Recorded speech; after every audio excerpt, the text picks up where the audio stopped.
December 23, 1945. Munich, American sector.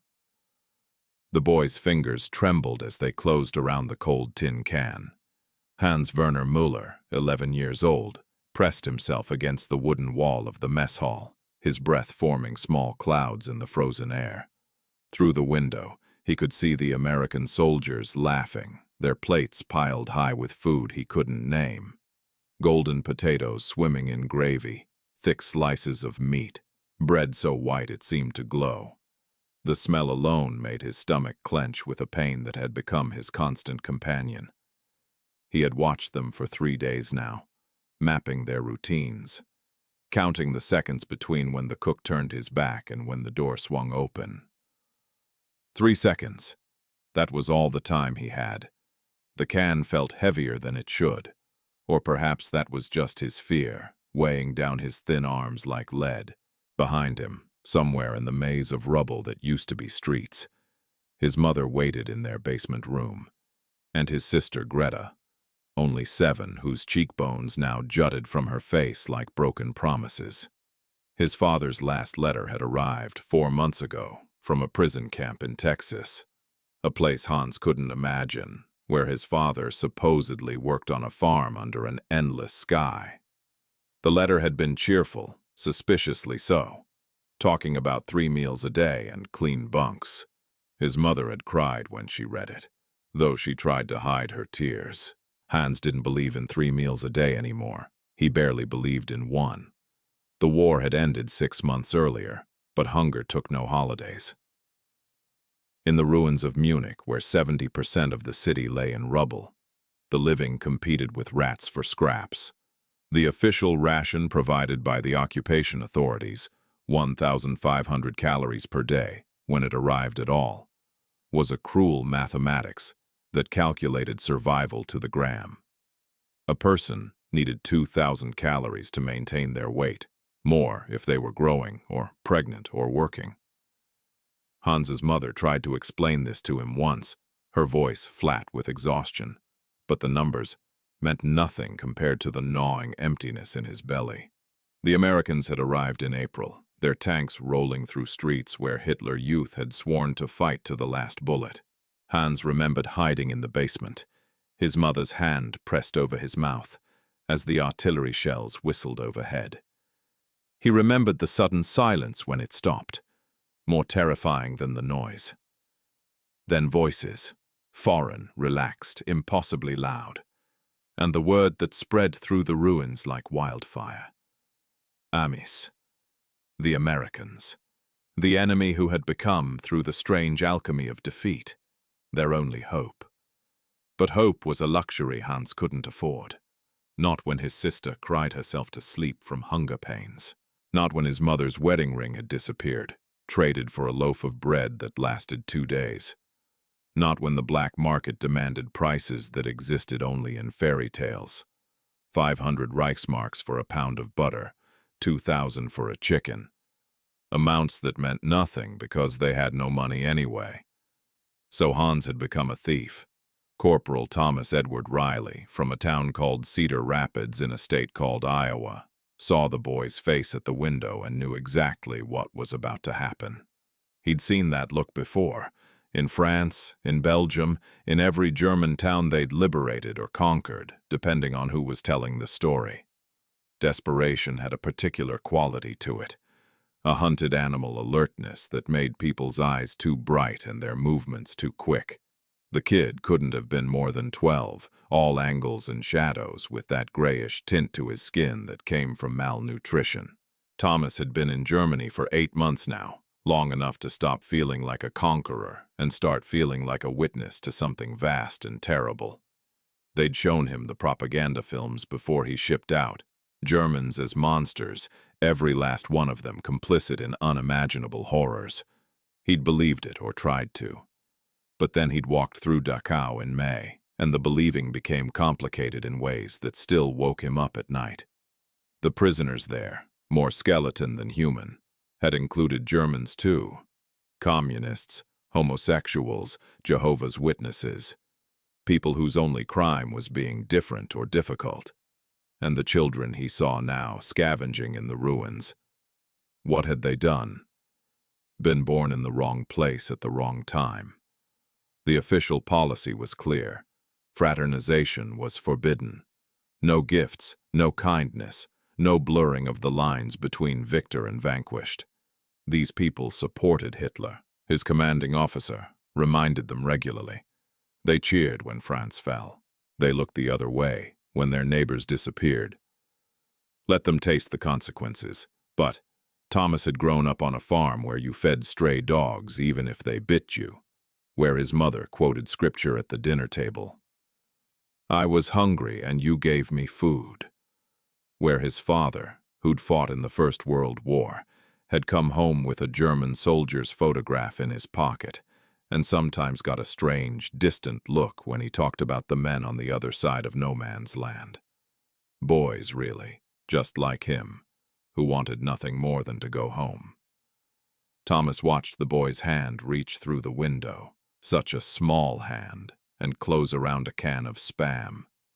He watched the kid's eyes dart back and forth, calculating escape routes. He saw the exact moment when their eyes met, when the boy realized he'd been caught, when fear replaced desperation on that thin face. Thomas turned away, studied the wall, counted to 10. When he turned back, the window was empty. Christmas was coming, though you'd never know it from the ruins. In Cedar Rapids, Thomas's mother would be baking. Cookies with real butter, pies with real sugar, the smell of cinnamon and nutmeg filling their warm house. His sister Margaret would be stringing popcorn for the tree, complaining about the tedium but secretly enjoying it. And his father would be in the barn, probably building something with his hands because that's what he did when he was happy. Here, in Munich, Christmas meant curfews and checkpoints and a general order reminding all personnel that gift-giving to German civilians was strictly prohibited. It meant inventory checks and security briefings and reminders that these people were not their friends, not their responsibility, not their problem. Thomas couldn't stop thinking about the boy. He started noticing things. The way the kid appeared every few days, never at the same time, always watching. The way he moved through the rubble with a purpose that suggested a destination, a home, people waiting. Thomas had a younger brother about that age, Bobby back in Cedar Rapids, probably pestering their mother to let him stay up late and eat cookies before dinner. What would Bobby do if he were hungry? If their father was gone? If their mother had nothing to give them but empty promises and thinner soup? On December 23rd, Thomas made a decision that would violate approximately 6 different military regulations. He followed the boy. The route took them through a landscape that looked like the surface of the moon. Buildings stood like broken teeth, their walls punctured by artillery shells, their windows empty as eye sockets. Some streets were impassable, blocked by collapsed structures. So the boy navigated through buildings, climbing over rubble with the ease of practice. Thomas followed at a distance, his boots crunching on broken glass, his breath visible in the bitter cold. They passed a church with no roof, its interior open to the sky, pews still arranged in orderly rows as if waiting for a congregation that would never come. They passed a school where the alphabet still hung on one surviving wall, teaching letters to ghosts. They passed a woman digging through ruins with her bare hands, looking for God knows what. Possessions, memories, maybe bodies of people she'd loved. She didn't look up as they passed. The boy led him to a building that looked like it was held together by faith and stubbornness alone. 3 stories, or what remained of them. The ground floor entrance had collapsed, but someone had carved out a path through a window. Thomas watched the boy disappear inside. He waited 5 minutes, then followed. The basement apartment was lit by a single candle. As Thomas's eyes adjusted to the gloom, he catalogued what he saw, with the same methodical attention he'd been trained to apply to enemy positions. 1 woman, mid-30s, too thin, wrapped in a coat that had probably been elegant once. 1 girl, 7 or 8, sitting on a mattress on the floor, her legs tucked under a blanket that was more holes than fabric. No heat source, no running water. He could see a bucket in the corner. No food that he could spot, unless you counted the can of Spam the boy had just pulled from his jacket like a magician producing a rabbit. The woman's face when she saw the can. Thomas would remember that face for the rest of his life. Not joy, exactly. More like a drowning person breaking the surface for air. She said something in German, fast and urgent, and the boy responded, his voice defensive. They were arguing. About him, Thomas realized. About whether stealing was worth the risk. Whether they could afford to feed hope or if despair was safer. The little girl, Greta, just stared at the can, like it was the Star of Bethlehem. Thomas backed out before they could see him. But he'd seen enough. 24 hours later, he was back. This time he knocked. The silence that followed his knock was absolute. The kind of silence that comes from people trying to disappear. Then tentatively, the door opened. The boy stood there, his eyes wide, his body positioned to slam the door shut at the first sign of trouble. Thomas held up his hands, showing they were empty. Then he held up the box he'd been carrying. Frohe Weihnachten, he said, mangling the German pronunciation. Merry Christmas. Inside the box, 12 cans of Spam, 6 cans of condensed milk, 4 chocolate bars, real Hershey's chocolate, the kind his mother sent in care packages. A tin of coffee, a loaf of fresh white bread, 2 oranges that had come all the way from California, precious as jewels, a bag of flour, a tin of lard, and at the very bottom, wrapped carefully, a small Christmas tree, made from wire and scraps of green cloth, something one of the guys in his unit had been making to trade for cigarettes. The woman, the boy's mother, her name was Margaret Werner, stared at the box like it might explode or disappear. Her hands shook when she reached for it, and when she opened it and saw the contents, she made a sound that wasn't quite a sob, wasn't quite a laugh. The little girl climbed off the mattress and peered inside, her eyes reflecting the candlelight, and whispered a single word, chocolate. Hans, the boy, just looked at Thomas. His expression was complicated, gratitude and suspicion warring with something else. Shame, maybe, or pride, or the desperate hope that this wasn't a trick, that sometimes people could be kind for no reason at all. Thomas didn't speak much German and they didn't speak much English, but some things translated perfectly. Margaret's hands pressed together in prayer, Greta's small arms wrapped around his leg, Hans's stiff nod, man to man, acknowledging a debt that couldn't be spoken. Thomas stayed for half an hour, sitting on the floor because there were no chairs, trying to communicate through gestures and the few words they shared. He learned that Carl Werner, the husband and father, was in Texas, Camp Hearn, specifically, picking cotton in fields that stretched to the horizon. That he'd been captured in France in 1944, after the Normandy invasion, wounded but alive. That his letters came irregularly, but always said the same thing. I'm being treated well. I'm working. I'm coming home. What Margaret didn't say, but Thomas understood.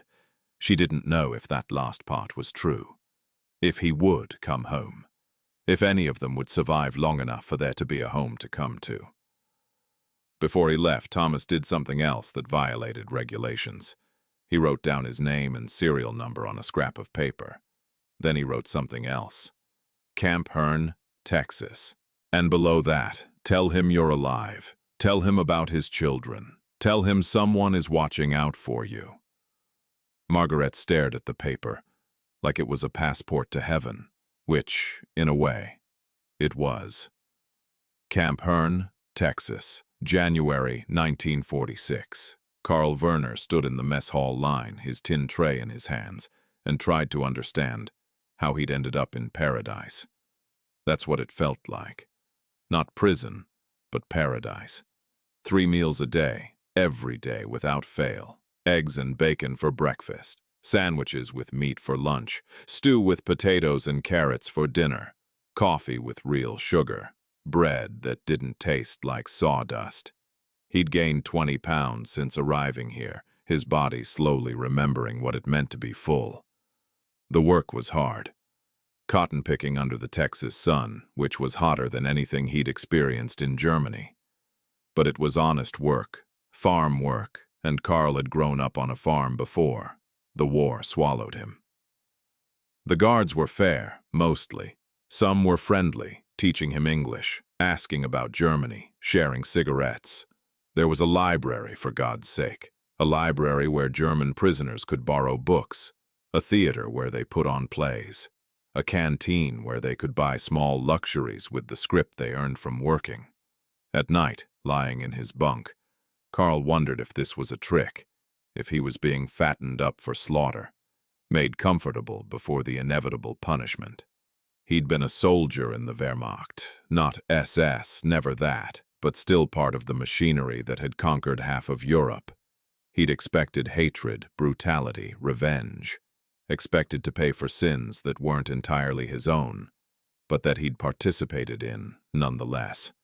Instead, 3 meals a day, medical care when he was sick, fair treatment, dignity. It broke something in him, that kindness, or maybe it fixed something. He couldn't tell anymore. The letter arrived on January 15th, the Red Cross logo on the envelope, the careful script of his wife's handwriting.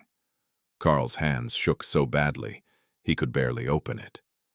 In the year since his capture, he'd received exactly 4 letters from home, each one shorter than the last, each one carefully cheerful, in a way that terrified him because it meant things were bad, so bad that Margaret was trying to protect him from the truth. This letter was different. "My dearest Carl," it began, and then the words tumbled out in a rush. The hunger, the cold, the desperation. Hans stealing food, an American soldier named Thomas Riley who'd seen the theft and chosen mercy. A box of food on Christmas Eve. The artificial tree that Greta slept with now, clutched in her arms like a teddy bear.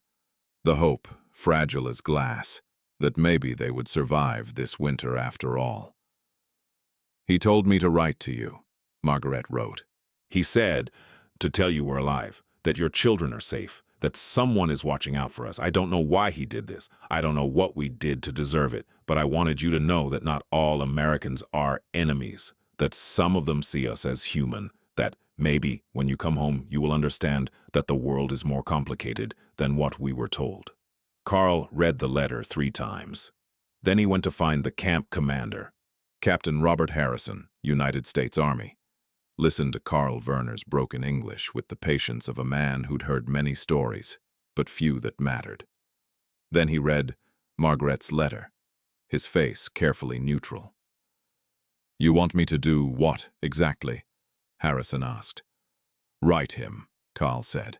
"This soldier, Thomas Riley. Thank him. Tell him." He struggled for words. "Tell him he saved my family." Harrison studied the German prisoner in front of him, a man who'd fought for Hitler, who'd been part of an army that killed millions, who by all rights should be rotting in a prison far worse than this comfortable camp.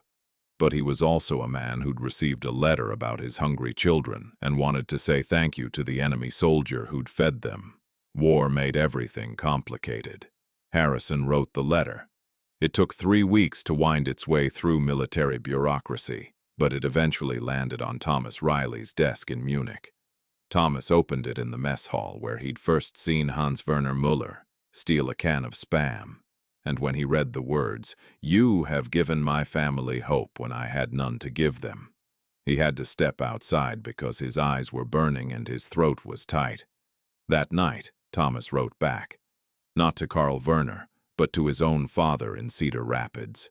The letter was long and rambling and probably violated security protocols, but Thomas didn't care. He wrote about the boy at the window, about the basement apartment and the candle and the gratitude that felt like shame, about the German prisoners in Texas who got 3 meals a day while German children starved in Munich, about how the enemy had become people, and how that made everything harder but also more important. "Dad," he wrote, "you were right. About the last war. About the men on the other side being just men. I don't know what we're supposed to do with that knowledge. I don't know how to hold. They started it, and they're starving in my head at the same time. But I keep thinking about what Mom always says, that grace isn't about deserving it. That's what makes it grace." His father's response came 6 weeks later. "Proud of you, son. Come home safe. Bring your boy with you if you can." The spring of 1946 brought an unexpected thaw, not just in the weather, but in policy. The non-fraternization rules, which had been honored more in the breach than the observance anyway, were officially relaxed.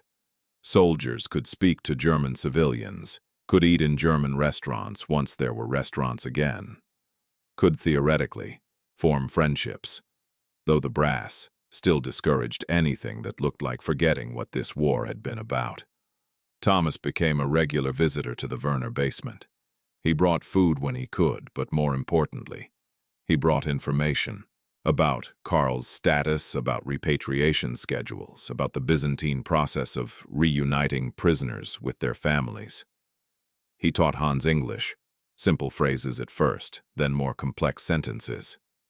He showed Greta pictures of America from magazines, these impossible images of abundance that looked like fairy tales. Margaret, for her part, taught him German. Real German, not the crude phrases he'd picked up from other soldiers. They had halting conversations about everything and nothing. Music, books, the weather. She told him about Berlin before the war, about studying literature at university, about the slow creep of madness that had seized the country, and how she'd told herself she wasn't responsible, wasn't complicit, had just been trying to survive. "I don't know if I can forgive myself," she told him once, in careful English, "for not doing more, for looking away." "I don't know if I can forgive my country," Thomas replied, "for what we're going to do to yours." Because that was the other truth of 1946. The Marshall Plan hadn't been conceived yet. The Morgenthau Plan, which would have reduced Germany to a pre-industrial agricultural society, which would have meant millions more dead, was still being debated.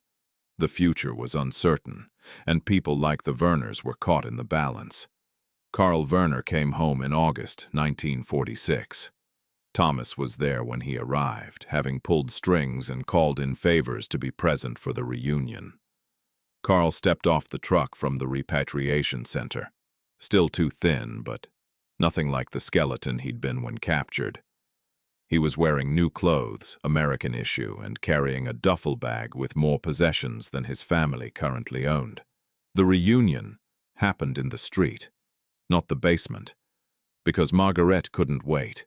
She ran, actually ran, this woman who'd been starving 6 months earlier, and crashed into her husband with enough force to knock them both over. Hans and Greta followed, more cautious, because it had been 2 years and children change fast and fathers become strangers. But Karl dropped to his knees and held out his arms, and his children came to him, and Thomas had to look away because this was private, this was sacred, this was the thing wars were supposedly about protecting, even though wars mostly just destroyed them. Later, in the basement that Karl didn't recognize as home because it had never been home, just a place his family survived. Thomas and Karl finally met face to face. Thomas stood, uncomfortable in his uniform, while Karl sat, uncomfortable in his American clothes, and they looked at each other across the divide of language and loyalty and history. "Thank you," Karl said, in heavily accented English, "for my family." "Thank you," Thomas said, in terrible German for understanding. What they understood wasn't clear to either of them, but it was something about grace and mercy and the way human beings were supposed to treat each other, even when everything in the world said they were enemies, even when everything in history said revenge was justified, even when forgiveness felt like betrayal of all the suffering. The Werner family emigrated to the United States in 1952. By then, the Marshall Plan had transformed Germany, and the Cold War had transformed America's relationship with its former enemy. German workers were rebuilding their country with American money. German scientists were helping America build rockets.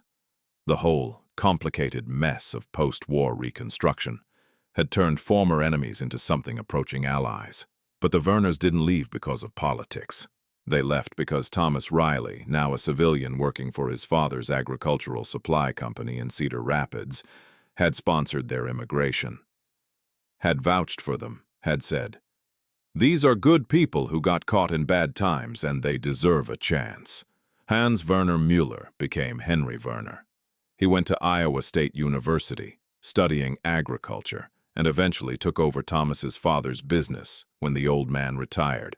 Greta became Grace, became a teacher, married a boy from Des Moines, and had 3 kids who never went hungry, not once. Carl and Margaret lived quietly.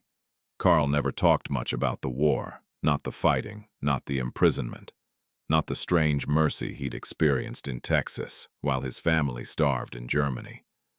But sometimes on Christmas Eve, he would tell the story of the artificial tree, of the American soldier who'd seen his son steal food and chose kindness instead of punishment, of the box of supplies that had saved their lives. "We were enemies," he would say, his English perfect now after years of practice. "The Americans had every right to let us starve. We had started the war. We had supported a monster.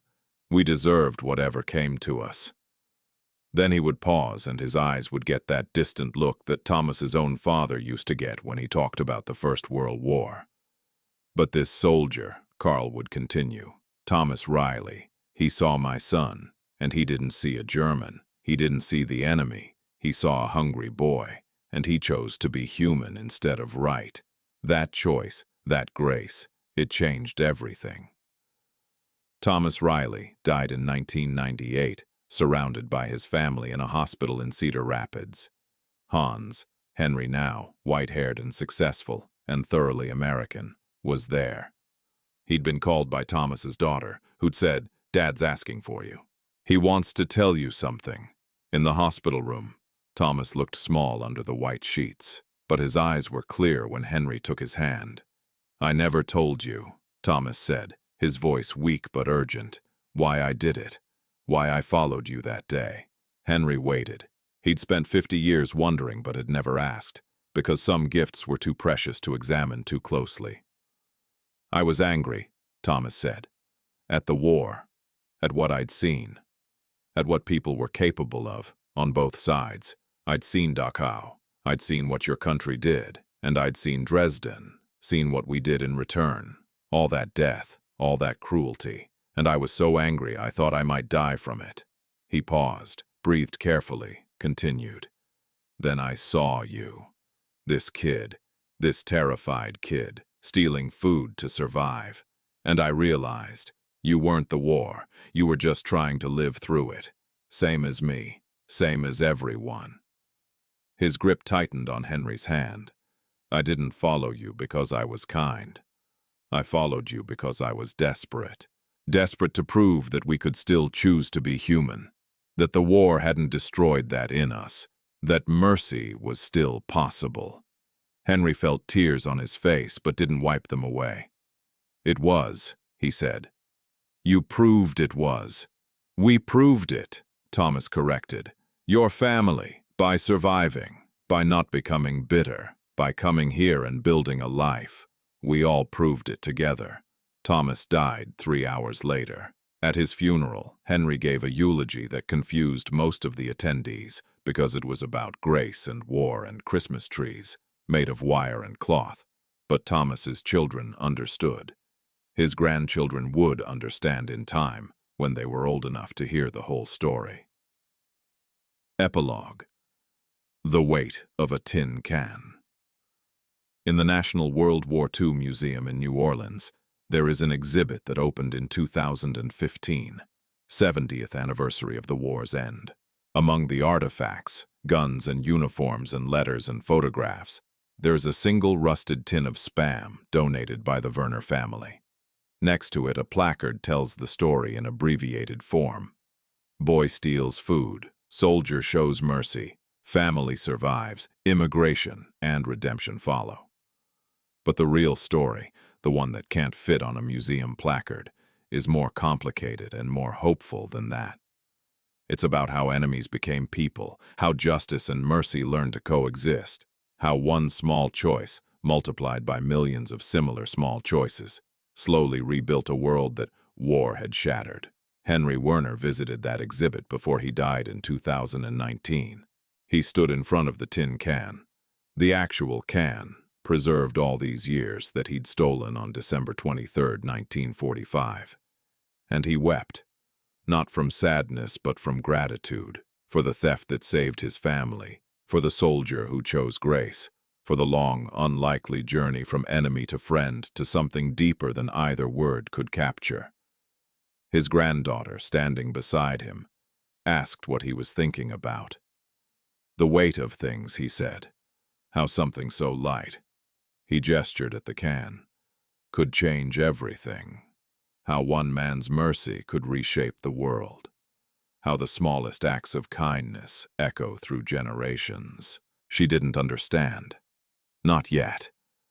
But she would in time, when she had children of her own, and told them about their great-grandfather who once stole a tin can and met an American soldier who proved that grace was stronger than hate, that humanity could survive even the worst that humans could do to each other. The story would continue. Because that's what stories of grace do. They multiply, they echo, they inspire others to choose kindness over justice, mercy over revenge, hope over despair. One hungry boy, one American soldier, one Christmas miracle that wasn't really a miracle at all, just a man choosing to see another human being and respond with the best part of himself. That was enough. It had always been enough. It would always be enough.